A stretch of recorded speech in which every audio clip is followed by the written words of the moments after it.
ತುಂಬ ದೇಶವನ್ನು ಕಾಡ್ತಿರೋ ವಿಚಾರ. ಮಾನ್ಯ ಈ ದೇಶದ ಪ್ರಧಾನಿಗಳು ನರೇಂದ್ರ ಮೋದಿಯವರು ಅವ್ರ ಸ್ಪೀಚಲ್ಲಿ 7 ವಿಚಾರ ಮಂಡಿಸಿದ್ದಾರೆ. ಚಿನ್ನ ಖರೀದಿಸಬೇಡಿ ಅಂದರು, ಚಿನ್ನ ರೇಟ್ ಜಾಸ್ತಿ ಆಗೋಯ್ತು. ಡೀಸೆಲ್ಲು ಪೆಟ್ರೋಲು ಕಡಿಮೆ ಬಳಸಿ ಅಂದರು. ಅವರ್ಯಾರೋ ದೇವೇಂದ್ರ ಫಡ್ನವೀಸ್ ಅವರು ಸೈಕಲಲ್ಲಿ ಹೋದ್ರು. ಒಂದೇ ದಿನ, ಇವತ್ತಾಗಲೇ ಕಾರಲ್ಲಿ ಹೋಗಿದ್ದಾರೆ. ಬೆಳಗ್ಗೆಯಿಂದ ನಾನು ನೋಡ್ತಾ ಇದ್ದೀನಿ. ಇವತ್ತು ದೇವೇಂದ್ರ ಫಡ್ನವೀಸ್ ಅವರು ಸೈಕಲಲ್ಲಿ ಹೋಗ್ತಾರ, ಕಾರಲ್ಲಿ ಹೋಗ್ತಾರ. ಆಗ್ಲೇ ಕಾರು, ಆಗ್ಲೇ ಎಸ್ಕಾರ್ಟ್. ನಿನ್ನೆ ಶೋ ಆಫ್ ಫೋಟೋಗೋಸ್ಕರ ಫೋಟೋ ಶೂಟ್ಗೆ ಹೋದ್ರು.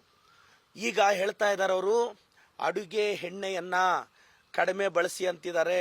ಅತಿ ಶೀಘ್ರದಲ್ಲಿ ಅಡುಗೆ ಎಣ್ಣೆ ಕಾಸ್ಟ್ ಜಾಸ್ತಿ ಆಗುತ್ತೆ.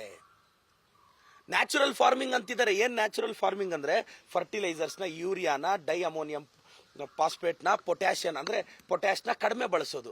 ಯಾಕೆ ಗೊತ್ತಾ ಸರ್? ಇವತ್ತು ನಿಮ್ಗೆ ಗೊತ್ತಿರಲಿ, ಈ ವರ್ಷ ಒಂದೇ ನಾವು 7 ಮಿಲಿಯನ್ ಟನ್ ಯೂರಿಯಾನ ರಷ್ಯಾದಿಂದ, ಬೇರೆ ಬೇರೆ ಕಂಟ್ರೀಸಿಂದ ಇಂಪೋರ್ಟ್ ಮಾಡ್ಕೊಂಡಿದ್ದೀವಿ. 5.5 ಮಿಲಿಯನ್ ಟನ್ಸ್ ಅಷ್ಟು ಡೈ ಅಮೋನಿಯಂ ಫಾಸ್ಫೇಟ್ನ ಇಂಪೋರ್ಟ್ ಮಾಡ್ಕೊಂಡಿದ್ದೀವಿ. 2.5 ಮಿಲಿಯನ್ ಅಷ್ಟು ಪೊಟ್ಯಾಶ್ನ ಇಂಪೋರ್ಟ್ ಮಾಡ್ಕೊಂಡಿದ್ದೀವಿ.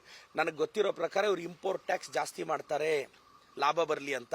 ಆವಾಗ ರೇಟ್ ಜಾಸ್ತಿ ಆಗುತ್ತೆ, ಇವ್ರ ಸಬ್ಸಿಡಿ ಕಾಸ್ಟ್ ಜಾಸ್ತಿ ಆಗೋಗುತ್ತೆ. ಆಗ ರೈತರು ಹೊಟ್ಟೆ ಮೇಲೆ ಹೊಡೆಯೋದಕ್ಕೆ ಕೇಂದ್ರ ಸರ್ಕಾರ ರೆಡಿ ಆಗಿದೆ. ನೋಡಿ ಯಜಮಾನ್ರೆ, ಎಲ್ಲ ರೈತರಿಗೆ ಹೇಳ್ತೀನಿ, ಫರ್ಟಿಲೈಸರ್ಸ್ ಬೆಳೆ ಅತಿ ಶೀಘ್ರದಲ್ಲೇ ಅದ್ರ ಬೆಲೆ ನೀವು ರೈಸ್ ಮಾಡ್ತಾರೆ. ಎಲ್ಲ ಕರ್ನಾಟಕದ ಗೃಹಿಣಿಯರು, ಅಕ್ಕ ನಾವು 2,2 ಸಾವಿರ ಕೊಡ್ತಿದ್ದೀವಿ, ಈಗ ಇಂದಿರಾ ಕಿಟ್ ಕೊಡ್ತಾ ಇದೀವಿ ನಾವು. ಇವ್ರೇನ್ ಮಾಡ್ತಾ ಇದ್ದಾರೆ?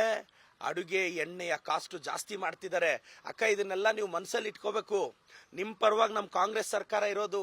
ನಿಮ್ಮ ಪರವಾಗಿ ಪ್ರತಿ ಗೃಹಿಣಿಯ ಯೋಗಕ್ಷೇಮವನ್ನ ಅವ್ರು ಚೆನ್ನಾಗಿರ್ಬೇಕು ಅಂತ ಬಯಸೋದು ನಮ್ಮ ಸರ್ಕಾರ. ಆದ್ರೆ ಅವ್ರು ಪ್ರತಿಯೊಂದು ಕಾಸ್ಟ್ ರೈಸ್ ಮಾಡ್ತಾ ಇದ್ದಾರೆ. ಮೋದಿ ಅವ್ರು ಹೇಳ್ತಾರೆ, ನರೇಂದ್ರ ಮೋದಿ ಅವರು ಇನ್ನೂ ಮಾತಾಡ್ತಾ ಚಿನ್ನ ಖರೀದಿಸಬೇಡಿ, ಇದು ಖರೀದಿಸಬೇಡಿ ಅಂತಾರೆ. 5 ಎಲೆಕ್ಷನ್ ಮುಗಿಯೋವರೆಗೂ ಸುಮ್ಮನೆ ಇದ್ದು ಇವಾಗ ಏನ್ ಸರ್ ಇದಾಟ? ಜನವಿರೋಧಿ ನೀತಿ ತಾನೆ.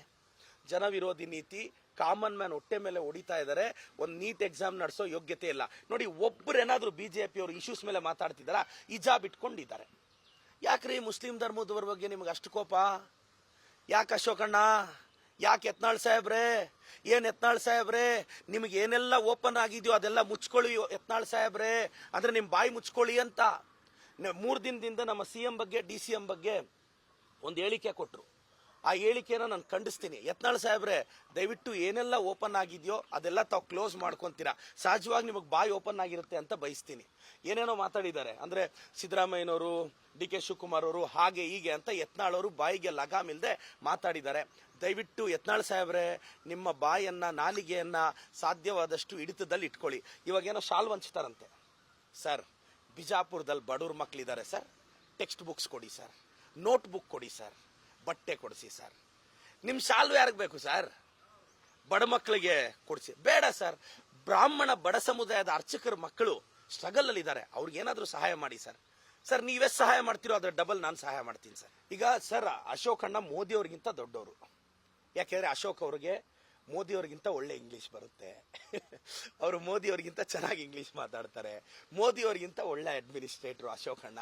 ಆ ಕಾರಣಕ್ಕೆ ನೋಡಿ, ಮೋದಿ ಅವರು ಬೆಂಗಾವಲು ವಾಹನ ಕಡಿಮೆ ಮಾಡ್ಕೊಂಡ್ರು, ರಾಜ್ಯಪಾಲರು ಮಾಡ್ಕೊಂಡ್ರು.